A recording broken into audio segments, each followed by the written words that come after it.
नमस्कार, हमारा खास सिलेक्शन बुलेटिन 23 में प्रदेश 24 में देश में आप सभी का स्वागत है। मैं हूं आपके साथ हितेश व्यास। मध्य प्रदेश में भारतीय जनता पार्टी विधानसभा चुनाव को लेकर माइक्रो लेवल मैनेजमेंट में जुटी हुई है। पिछले 4 महीनों में भाजपा ने बूथ सशक्तिकरण 14 लाख से ज्यादा पन्ना प्रमुखों और अर्ध पन्ना प्रमुखों की टीम तैयार की है। अब भाजपा के रणनीतिकार परिवार प्रमुख पर भी फोकस कर रहे हैं। वोटर लिस्ट में शामिल परिवारों के मुखिया या किसी एक सदस्य को जोड़कर पार्टी प्रदेश के हर परिवार तक पहुंच बनाने की कोशिश कर रही है। परिवार प्रमुखों के जरिए सरकार की योजनाओं और पार्टी की नीतियों को पहुंचाया जाएगा। यानी भाजपा बूथों पर त्रिदेव, पन्ना प्रमुख, अर्ध पन्ना प्रमुख के बाद अब परिवार प्रमुख तैनात करने की योजना बना रही है। भाजपा की इस रणनीति को कांग्रेस दिखावा बता रही है और पार्टी मंडलम और सेक्टर को मजबूत कर बूथ में पैठ बनाने की प्लानिंग पर काम कर रही है। कांग्रेस पार्टी की मंडल स्तर पर और बूथ स्तर पर जुटने की कार्यक्रम है। इधर अब किसकी प्लानिंग कामयाब होगी और किसकी रणनीति में ज्यादा दम नजर आ रहा है, इस पर ही आज चर्चा करने की कोशिश करेंगे और जानने समझने की भी कोशिश करेंगे कि पन्ना प्रमुखों के बाद अब परिवार प्रमुख की जिस रणनीति पर भारतीय जनता पार्टी इस वक्त काम कर रही है, यानी कि माइक्रो लेवल मैनेजमेंट इलेक्शन के संदर्भ में तैयार किया जा रहा है कि क्या है ये पन्ना प्रमुख, क्या है अर्ध पन्ना प्रमुख, परिवार प्रमुख किस तरह से काम करेगा, ये सब भी जानकारी आपको देंगे। और साथ ही हमारे साथ में जो मेहमान है वो भी जुड़ेंगे, उनसे बातचीत भी करेंगे कि दोनों ही दल इसको किस तरह से ले रहे हैं। लेकिन पहले एक बार प्रतिक्रियाएं सुने कि ये जो रणनीति बनाई गई है इसको लेकर किस तरह की प्रतिक्रिया है। पन्ना समिति यानी 30 मतदाताओं पर 2 या 3 कार्यकर्ताओं की समिति, उन 2-3 कार्यकर्ताओं के बीच में जो उस पन्ना पर लिखे हुए परिवार हैं, उन परिवारों का काम उनके बीच में बटे और वो 2-3 परिवार की जिम्मेवारी कार्यकर्ता अपने हाथ में लें। उनसे संपर्क करना, लाभार्थी हैं तो उनसे संपर्क करके दूसरी योजना का लाभ कैसे मिल पाए उनके, इसके लिए प्रयास करना। कुल मिलाकर भाजपा से जुड़ना, भाजपा का शुभचिंतक बनाना, भाजपा का मतदाता बनाना, ये काम लगातार चलती हुई प्रक्रिया में है। ये सिर्फ लफाजों की फौज है, कुछ होने जाने वाला नहीं है। इनको निपटना है, घर बैठना है। अब आप 5 महीने चुनाव में, 4 महीने बचे हुए हैं। कुछ दिनों बाद अब ये भी हमसे पूछेंगे कि बीजेपी उन माँ बहनों के गर्भ जो बच्चा है उसको लेकर भी एक अभियान छेड़ेगी। कुछ भी कर ले, इनका निपटना तय है।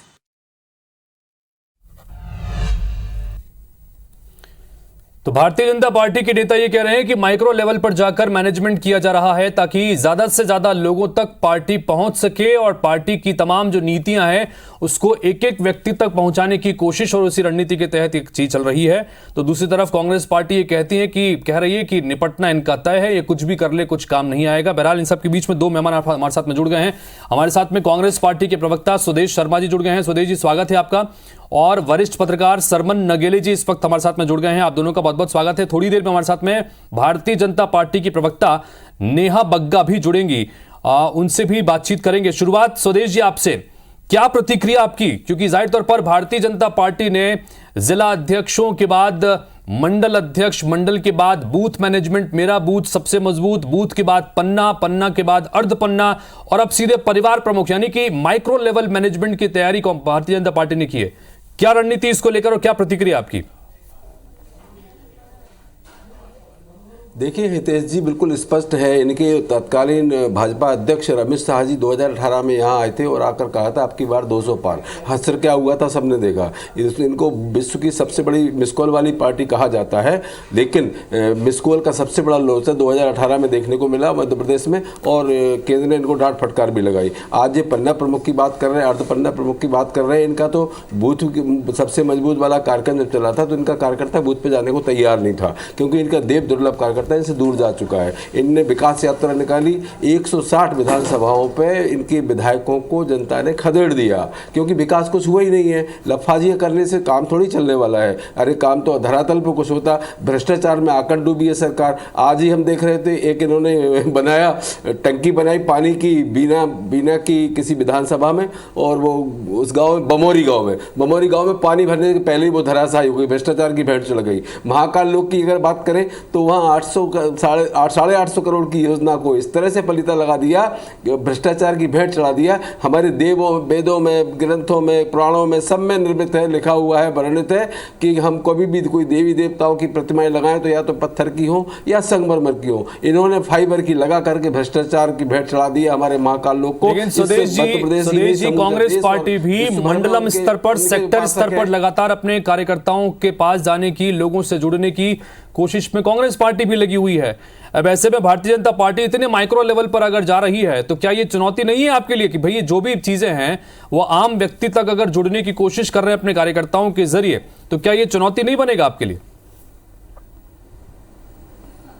माननीय कमलनाथ जी के नेतृत्व में कांग्रेस इतनी मजबूत हुई है कि आप मंडलम सेक्टर की बात करें, मंडल सेक्टर से आगे बीएलए तक हम पहुंच गए, हम बूथ तक पहुंच गए। हम हर 10 परिवारों में एक हमारा कार्यकर्ता मुस्तैद भी हो गया है और हम उस पर काम कर रहे हैं। मैं खुद कोऑर्डिनेटर हूं एआईसीसी की ओर से, मुझे भी जो दायित्व मिले मैं इनको दायित्वों को समझता हूं कि कांग्रेस किस लेवल पर, किस हद तक, कहां तक पहुंच रही है काम करने के लिए। भारतीय जनता पार्टी सिर्फ मीडिया हेडलाइन बनाने के लिए आयोजन करती है। आपने देखा होगा ये कर्नाटक में भी गए थे माननीय प्रधानमंत्री महोदय, उन्होंने वहां भी बूथ विस्तारक कार्यक्रम उन्होंने किया था, ऑल इंडिया लेवल के बूथ के लोग पहुंचे थे। अब आप बताइए कर्नाटक का आदमी हो या तमिलनाडु का आदमी हो या हैदराबाद चेन्नई का आदमी हो, कोई भी व्यक्ति यहां आके कुछ करेगा, बूथ प्रबंधक बनेगा, तो मैं समझता हूं क्या वो हिंदी भाषा समझ पाएगा? हरगिज नहीं समझ पाएगा। ये उनका एक इवेंट होता है। इवेंट इन्होंने कर्नाटक में किया तो वहां भी फाटक लगा, इन्होंने हिमाचल प्रदेश में किया वहां भी फाटक लगा भाजपा को, और मध्य प्रदेश की बात तो बिल्कुल अलग है। माननीय कमलनाथ जी के नेतृत्व में अब चुनाव जनता लड़ने को तैयार बैठी है, बस घोषणा होने की देर है। मैं समझता हूं भारतीय जनता पार्टी के पास इतने भी विधायक हो जाएं कि एक मिनी बस में बैठकर विधानसभा तक पहुंच जाए तो एक बहुत बड़ी बात होगी भाजपा के लिए। भारतीय जनता पार्टी के प्रवक्ता भी थोड़ी देर में जुड़ेंगे, उनसे भी बातचीत करेंगे। इस बीच हमारे साथ में सरमन नगेले जी बने हुए हैं लगातार। सरमन जी, आप किस तरह से देख रहे हैं, चूंकि लगातार कई विधानसभा चुनावों को आपने करीब से देखा है, वरिष्ठ पत्रकार होने के नाते जानना चाहेंगे आपसे कि इस बार खास तौर पर जिस तरह की तैयारी चल रही है, पन्ना प्रमुखों की बात, अर्ध पन्ना प्रमुखों की बात, और अब तो सीधे सीधे परिवार प्रमुख यानी कि एक कार्यकर्ता के अंदर में 2 से 3 परिवारों को जोड़ा जाएगा, जिसके जरिए जनता तक आम जो योजनाएं हैं सरकार की वो पहुंचाने की कोशिश हो सके। आप इस पूरी कवायद को किस तरह से देख रहे हैं? देखिए माननीय हितेश जी, किसी भी राजनीतिक दल को लोकतंत्र में और संविधान में वो सारी शक्तियां दी हुई हैं कि वो एक एक परिवार को अपनी विचारधारा से जोड़े, उसको अपना सदस्य बनाए। भारतीय कांग्रेस पार्टी भी जो है ना, एआईसीसी डेलीगेट, पीसीसी डेलीगेट और कार्यकर्ता निष्क्रिय, सक्रिय, ये तमाम तरह की प्रक्रियाएं करती है। इसी तरह से बीजेपी भी करती है। अब देखिए बीजेपी के पास क्या है माननीय हितेश जी, कि जो कार्यकर्ताओं का पूरा डेटाबेस जो है ना वो पूरा डिजिटलाइज हो चुका है।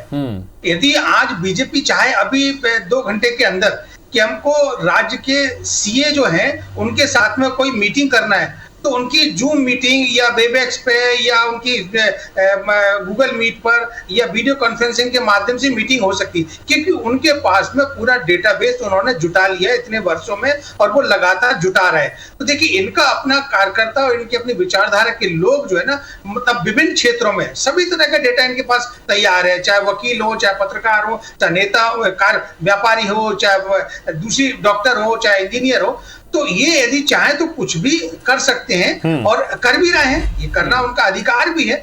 लेकिन अब मेरा यहाँ ये कहना है कि देखिए ये जो पार्टियां हैं वो इस तरह का उपक्रम चुनाव के दौरान करती हैं और करने का उनका अपना अधिकार भी है, लेकिन अंतिम निर्णय जो है ना वो मध्य प्रदेश के प्रमुख जो मतदाता है, जो जनमानस है, उसको लेना है कि वो किसके दल को अपना मतदान देगा, कांग्रेस पार्टी को देगा। तो सरमन नगेले जी का ये मानना है कि अब जनता को जाहिर तौर पर फैसला करना है, तमाम चुनाव है तो तमाम दल जो है अपनी तरफ से तमाम रणनीतियां बनाते हैं जनता तक पहुंचने के मकसद से। कांग्रेस पार्टी के प्रतिनिधि जो हैं सुदेश शर्मा जी कह रहे हैं कि हम भी बीएलए स्तर पर अपनी काम कर रहे हैं, जिसमें एक सदस्य जो है वो 8-10 परिवारों से लगातार कनेक्ट हो रहा है। तो भारतीय जनता पार्टी ने भी परिवार प्रमुख तक जाने की बात कही है।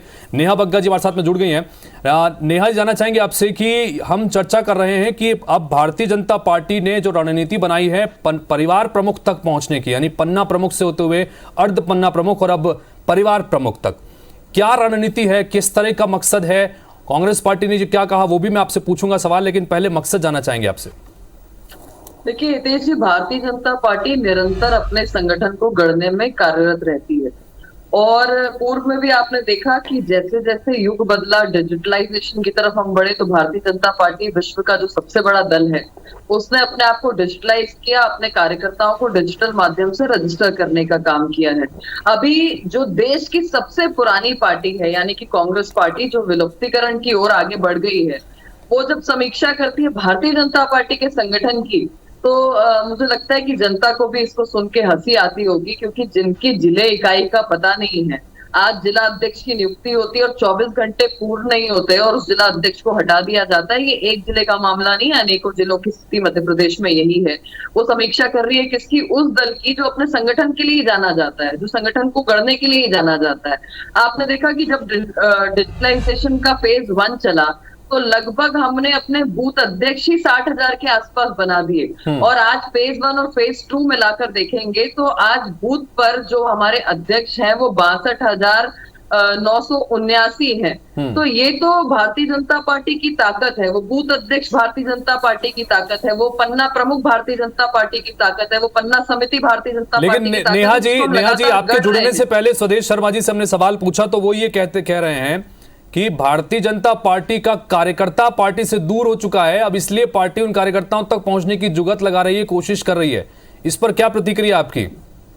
देखिए, भारतीय जनता पार्टी में तो प्रत्येक व्यक्ति उसका कार्यकर्ता ही है जो भारतीय जनता पार्टी से जुड़ा हुआ है।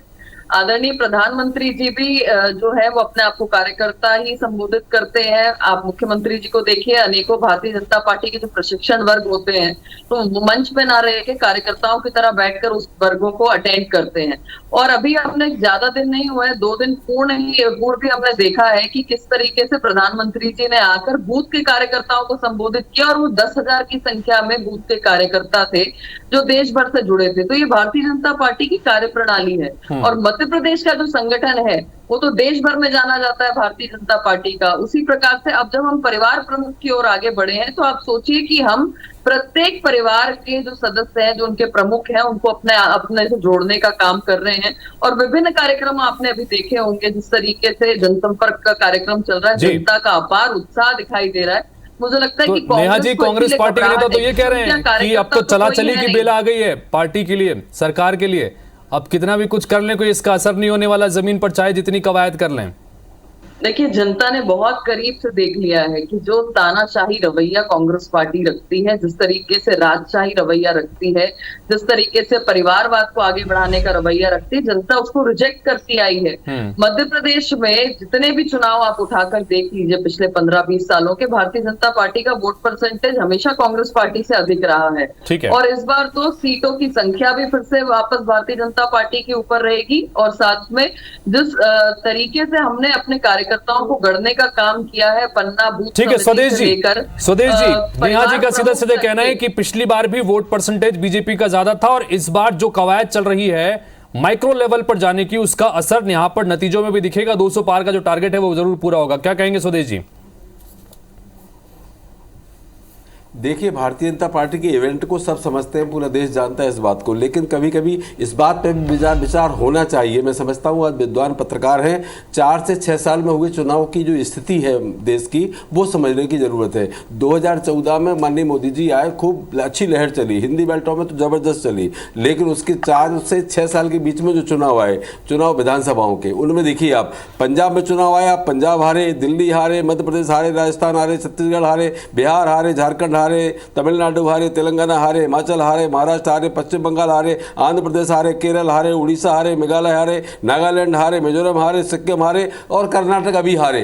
तो मतलब 21 राज्य तो ऐसे हैं जिनमें भाजपा हार चुकी है। अब ये किस मुंह से कहेंगे अपने आप को हम विश्व की सबसे बड़ी बिस्कुल वाली पार्टी है? भारतीय जनता पार्टी की इवेंट करने की आदत है। मैं समझता हूँ पूरे अखिल भारतीय स्तर पर ये जो बूथ विस्तारक इनका कार्यक्रम हुआ था, माननीय प्रधानमंत्री महोदय यहाँ आए थे, आप ये समझिए, बहुत समझने की जरूरत है कि तमिलनाडु का आदमी हो, कर्नाटक का आदमी हो, वो हिंदी तो जानता नहीं है। अब वहाँ यहाँ ऑल इंडिया स्तर का बूथ विस्तारक कार्यक्रम किया जा रहा है, इसका आशय क्या है?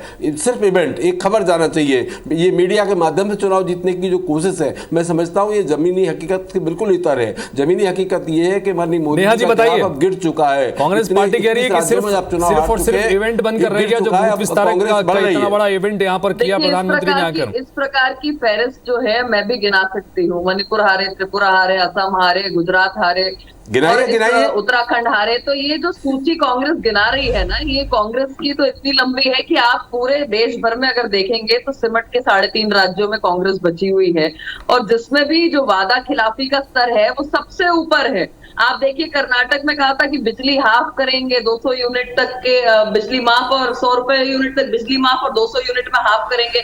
आते ही सिद्धारमैया जी ने 3 रुपए प्रति यूनिट बढ़ाने का काम कर दिया। हिमाचल में ओवरड्राफ्ट हो गया, वहां पे अधिकारी कर्मचारियों को आप तनख्वाह नहीं दे पा रहे। कर्ज माफी की बात आपने किसानों से राजस्थान में की थी, वहां कर्ज माफी छोड़ दीजिए, मुआवजा देना छोड़ दीजिए, किसानों की जमीनों को कुर्क किया जा रहा है।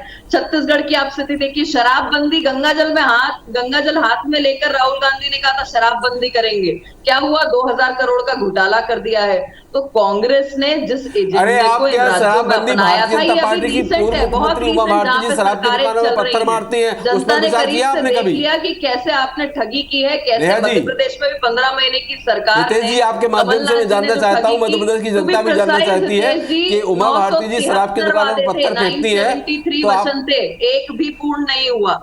तो ये न संगठन को कृषि मंत्री की पत्नी तक का तो कर्जा माफ किया है हमने, 27 लाख किसानों का कर्जा माफ हुआ है, ये रजिस्टर्ड है, ये ऑन रिकॉर्ड है, ये ऑन रिकॉर्ड है। विधानसभा में कृषि मंत्री ने जवाब में कहा है, और अगर आप इसको लगातार जारी करते तो आज हमारा किसान ब्याज में नहीं फंसा होता। आपने उस योजना को बंद कर दिया, लेकिन अब 2023 में माननीय कमलनाथ जी फिर आने वाले हैं, जब वो आएंगे तो इस योजना को चालू रखा जाएगा। समझ नहीं आ रहा, जय जवान जय किसान, समझ नहीं आ रहा कि दोनों में से कौन क्या कहना चाह रहे हैं। हमारे साथ में सरमन नगेली जी हैं, सरमन नगेली जी के पास चलते हैं, वो भी अपनी बारी का इंतजार कर रहे हैं। सरमन नगेली जी, आपने दोनों ही पार्टी के प्रतिनिधियों को यहाँ पर सुना, दोनों अपनी अपनी तरह से दावा कर रहे हैं कि जो उनके स्तर पर पार्टी जो कवायद कर रही है उसका असर होगा। आपने कहा कि जनता को ही फैसला करना है, लेकिन फिर भी मैं जानना चाहूंगा आपसे कि जिस तरह का माइक्रो लेवल मैनेजमेंट हो रहा है और डिजिटल का जिस तरह का जमाना है, जाहिर तौर पर चुनौतियां दोनों ही पार्टियों के सामने भी हैं कि किस तरह से जनता के बीच में एकदम माइक्रो लेवल पर पहुंचा जा सके, और जो रणनीतियां दोनों ही तरफ से हैं, चाहे कांग्रेस की चाहे बीजेपी की, परिवार तक पहुंचने की, आपको किस तरह से लगता है, इसको किस तरह से देखा जाए 2023 के चुनाव के संदर्भ में? सरमन जी। देखिए माननीय हितेश जी, दोनों ही पार्टियां कोई नया काम नहीं कर रही है। यदि वो परिवार प्रमुख बना रहे हैं तो किसी भी राजनीतिक दल का पहला बायलॉज में ये कहता है कि वो भारतीय नागरिक को अपनी विचारधारा से जोड़े, अपनी विचारधारा से प्रभावित करे, और उसके बाद वो उसको मतदान करे। अब जहां तक परिवार प्रमुख की बात आ रही है, तो देखिए आप जानते हैं तेज जी कि एक परिवार में 4 लोग रहते, चारों के मत अलग अलग होते हैं। तो अब परिवार प्रमुख बनाए, अच्छी बात है, बनाना चाहिए, कांग्रेस भी बनाए, लेकिन अब उसका असर कितना पड़ेगा ये 2023 का जो नवंबर में आम विधानसभा चुनाव होना उसमें देखने को आएगा। लेकिन यहाँ ये बात बिल्कुल जरूरी मेरे को कहने में कोई संकोच नहीं है। देखिए, भारतीय जनता पार्टी के नेता, भारतीय जनता पार्टी के कार्यकर्ता डिजिटल के एज के दौर में थोड़ा सा अपनी तेजी दिखा रहे हैं, कांग्रेस भी दिखा रही है। कांग्रेस के लिए भी कांग्रेस के भी सोशल मीडिया के जो उनके एक्टिविस्ट हैं, जो पदाधिकारी हैं, वो भी लगातार काम करते हैं। 2000 उन्होंने व्हाट्सएप ग्रुप बनाए, बीजेपी जो इन्फ्लुएंसर है सोशल मीडिया में उनको अपनी तरफ खींचने तो इसे राजनीतिक मजबूरी कहें या रणनीति कहें, चूंकि परिवार तक और आम लोगों तक अगर पहुंचना है तो इस तरह की कवायद तमाम दलों को करनी होगी। मैं बहुत छोटी छोटी प्रतिक्रिया आप दोनों से लूंगा। स्वदेश जी, 20 सेकंड के भीतर अपनी बात रखिएगा कि क्या इसको चुनौती मान रहे हैं जिस तरह से भारतीय जनता पार्टी ने सीधे परिवार तक, एक एक सदस्य तक पहुंचने की रणनीति बनाई है, किस तरह से देखते हैं? 20 सेकंड के भीतर बताइएगा। देखिए, बढ़ती हुई महंगाई और भ्रष्टाचार को लेकर के हम जनता के बीच पहुंचे हैं। माननीय कमलनाथ जी के नेतृत्व में हम निचले स्तर तक पहुंच चुके हैं, बूथ लेवल तक हमारा कार्यकर्ता मुस्तैद है। 65,000 कुछ बूथ है, उन बूथों पर हमारा कार्यकर्ता मुस्तैदी से तैयार है। भारतीय जनता घबराहट में इनकी 160 विधानसभा की विकास यात्रा को जनता ने खदेड़ दिया है, और इनके सारे सर्वे ये बताते हैं कि आपकी स्थिति ये होने वाली है कि एक मिनी बस में। नेहा जी, कांग्रेस पार्टी कह रही है कि हम लोग तो पहले ही बूथ स्तर तक लगातार पहुंच चुके हैं और अब भारतीय जनता पार्टी की कवायद करी तो कोई इसका असर नहीं होगा। 20 सेकंड के भीतर बात रखिएगा नेहा जी। हितेश जी, मैंने तो अपने आंकड़ों के सहित बताया कि कितने बूथ अध्यक्ष, कितने बीएलए, कितने पन्ना प्रमुख भारतीय जनता पार्टी ने बना दिए हैं। और परिवार प्रमुख का मतलब यही है कि जब परिवार की सहमति है वो भारतीय जनता पार्टी के साथ है, तो उसमें से एक परिवार प्रमुख निकाला है। एक आंकड़ा तो बता देते हैं कि कितने बीएलए कांग्रेस पार्टी ने तैयार कर लिए, कितने बूथों पर आपके अध्यक्ष हैं जिनके पास जिला अध्यक्षों की नियुक्ति करने में तांता लगा पड़ा है, कोई मिल नहीं रहा है, जिस तरीके का अकाल आया हुआ है। वो बात कर रहे हैं हमने बना बना दिया है तो बताते कहाँ है, कहाँ पर दिखाई ठीक है, तो दोनों ही पार्टियां यहाँ पर दावा कर रही है कि हम परिवार तक पहुंच रहे हैं, हम प्रदेश के एक एक व्यक्ति तक पहुंचने की कोशिश कर रहे हैं, अपनी रणनीतियों को उन तक पहुंचाने की कोशिश कर रहे हैं। जाहिर सी बात है, जैसा कि सरमन नगेली जी ने यहाँ पर कहा कि जनता को तय करना है कि वो किसके साथ जाएगी, और ये तभी तय हो पाएगा जब नतीजे हमारे सामने होंगे। फिलहाल बहुत बहुत शुक्रिया आप सभी का इस चर्चा में शामिल होने के लिए, अपनी बात रखने के लिए। तो इसी के साथ फिलहाल इस बुलेटिन में इतना ही। खबरें और अपडेट्स का सिलसिला आगे भी IBC 24 पर लगातार जारी रहेगा। नमस्कार।